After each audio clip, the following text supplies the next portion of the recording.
Hello, kamusta at welcome back sa channel ko. Alam mo yung tipong gabi na tahimik na lahat, tapos bigla ka na lang mapapaisip. Bakit kaya bigla siyang lumayo? Dati naman okay kami. Tapos sunod-sunod na yung tanong sa isip mo. May nagawa ba akong mali? Kulang ba ako? O may iba na? Tapos minsan, kahit ayaw mo na sana isipin, bumabalik at bumabalik pa rin sa isip mo. Parang sirang plaka, lalo na kung matagal na kayong magkasama o kahit papaano naging importante talaga siya sa'yo. Pero hayaan mong sabihin ko ito sa'yo ng diretsyo, hindi para saktan ka, kundi para magising ka ng konti. Hindi lahat ng lumalayo, kailangan mong habulin. At hindi rin lahat ng nawawala, dapat pilitin mong ibalik. Sa video na to, pag-uusapan natin yung isang tanong na halos lahat ng tao na iniwan o nilayuan ang mahal nila sa buhay ay gustong malaman, paano siya magkusang bumalik? Hindi ito tungkol sa panlilimos ng atensyon. Hindi rin ito tungkol sa panunuyo na parang wala ka ng dignidad.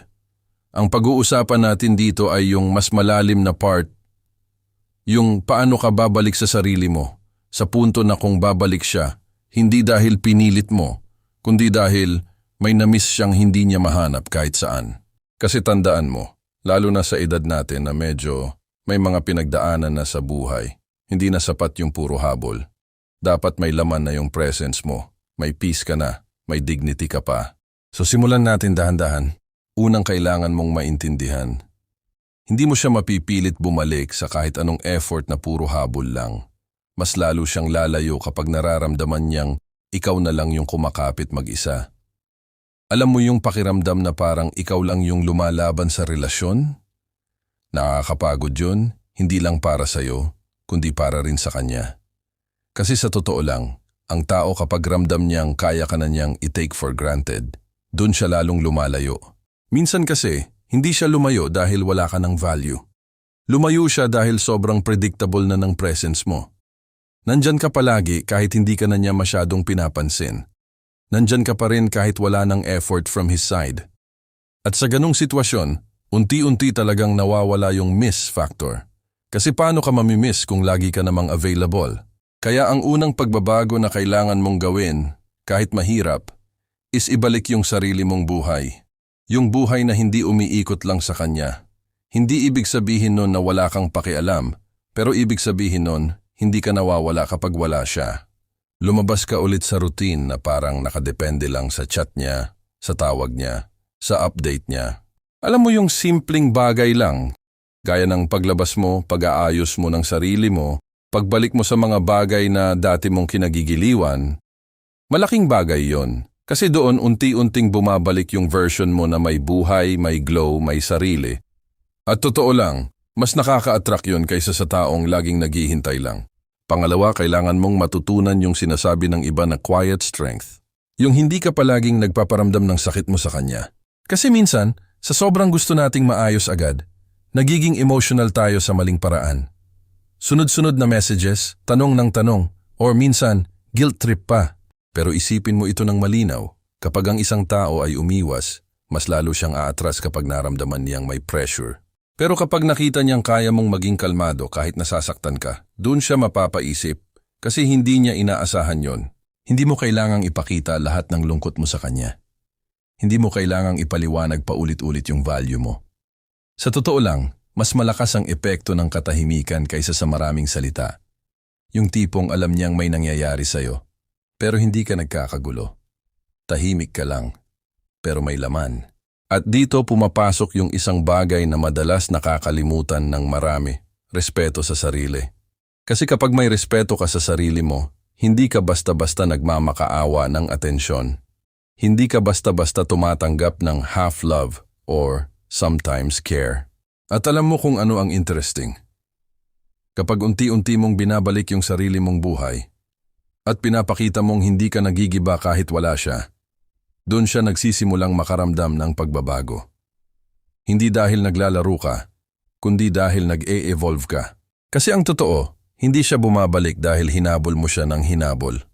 Mas madalas, bumabalik ang tao kapag naramdaman niyang may nawala sa kanya na hindi niya napalitan.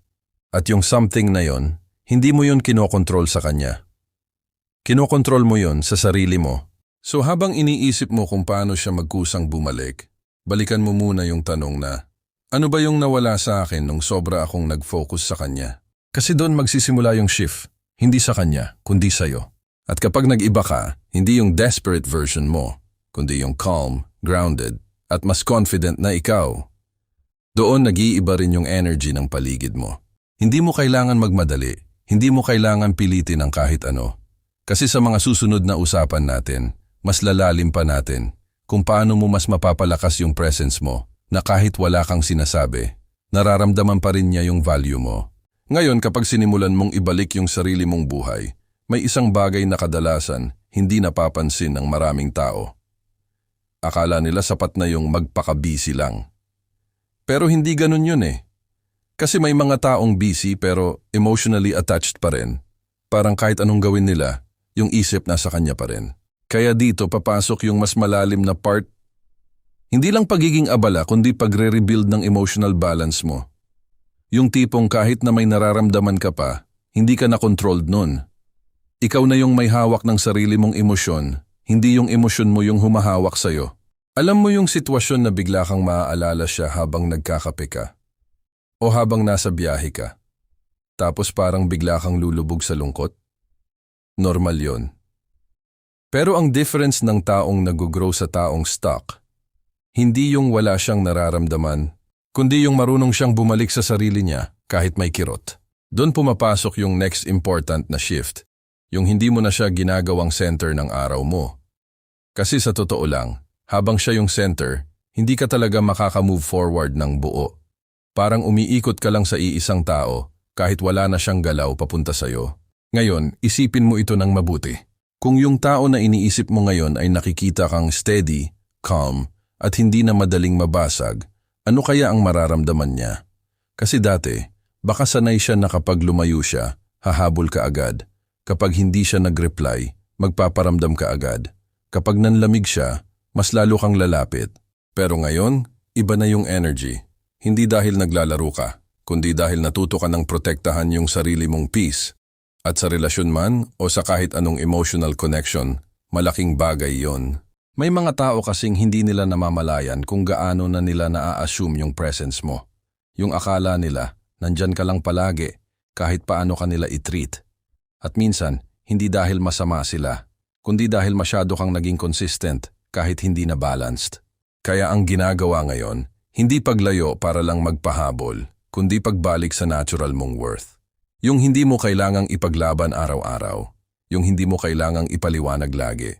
Yung presence mo pa lang, may weight na. Isipin mo, kung dati ikaw yung laging nagbibigay ng energy, laging nag-i-initiate, laging nag-a-adjust. Ngayon, unti-unti mong ibinabalik yung balance. Hindi ka na yung always available version mo. May buhay ka na hindi siya yung main character. At alam mo, dito kadalasan, nagsisimulang magulo yung isip ng isang tao na lumayo. Kasi biglang may silence. Hindi yung silent na bitter, kundi silent na busy ka sa sarili mong mundo. At yung silence na yon, mas malakas magsalita kaysa sa kahit anong message. Kasi ang totoo, mas nakaka-curious ang taong hindi mo na mabasa. Ngayon, habang ginagawa mo to, may isa pang mahalagang bagay. Huwag mong gawing goal na mapabalik siya agad. Kasi kapag ganon, kahit anong gawin mo, may desperation pa rin sa likod. Ang mas healthy na mindset is, ibabalik ko yung sarili ko. At kung makikita niya yon, choice niya kung babalik siya. Kasi kapag ikaw mismo stable, hindi ka na madaling ma-shake ng kahit anong reaction niya. Hindi ka na basta mababasag kapag cold siya, at hindi ka na rin sobrang taas kapag warm siya. Pantay na. At doon mo mararamdaman yung pagbabago sa sarili mo. Yung hindi ka na naghahabol ng validation. Kasi dati, bawat reply niya parang may bigat. Pero ngayon, hindi na ganun ka-powerful sa buong araw mo. And here's something real. Kapag naramdaman niya na hindi ka na yung same person na madaling ma-access emotionally, doon siya magsisimulang mag-isip. Hindi mo kailangan sabihin, hindi mo kailangan ipilit. Makikita yun sa actions mo, sa presence mo, sa consistency ng new version mo. Pero tandaan mo rin, hindi lahat ng pagbabago ay para sa kanya. Kasi habang iniisip mo kung babalik ba siya, may part ng buhay mo na unti-unting nagiging mas magaan, mas tahimik, mas stable. At minsan yun pala yung pinaka-importante. Kasi sa susunod na level ng usapan natin, Mas papasok tayo sa kung paano mo hinahandle yung communication mismo. Yung part na kahit may connection pa rin, hindi ka na yung emotional na nalilito o nadadala agad. Habang nagpapatuloy ka sa pagbabago na to, may isang phase na kadalasan hindi agad napapansin ng tao. Yung part na akala mo wala nang nangyayari. Pero sa likod nun, doon pala unti-unting gumagalaw yung lahat. Kasi ganito yan eh. Kapag dati sanay siya na palagi kang present, palagi kang reachable, palagi kang reactive, tapos bigla kang naging calm at hindi na agad nagre-react, may internal confusion yun sa kabilang side. Hindi niya agad aaminin, hindi niya agad ipapakita, pero mapapaisip siya. Bakit tahimik na siya? Bakit parang okay lang siya kahit hindi ako nagre-reply agad? Bakit parang hindi na siya ganun ka-available? Ayan, alam mo, yung mga tanong na ganyan, hindi mo kailangang sagutin. Kasi ang mas effective na sagot, hindi words, kundi consistency ng bagong ikaw. Ngayon, isa sa pinaka-critical na bagay dito ay yung tinatawag nating communication discipline. Kasi kahit gaano ka pa ka-stable, kung bumabalik ka sa dating pattern na emotional, impulsive, o nagmamadali, mabubura yung progress mo. Alam mo yung moment na gusto mo mag-message bigla, yung tipong may mahabang message ka na sa isip mo, gusto mo ilabas lahat ng nararamdaman mo, gusto mo ipaliwanag lahat kung bakit ka nasasaktan, bakit ka nalilito, tapos sasabihin mo na lang bigla. Pero dito ka dapat huminto sandali.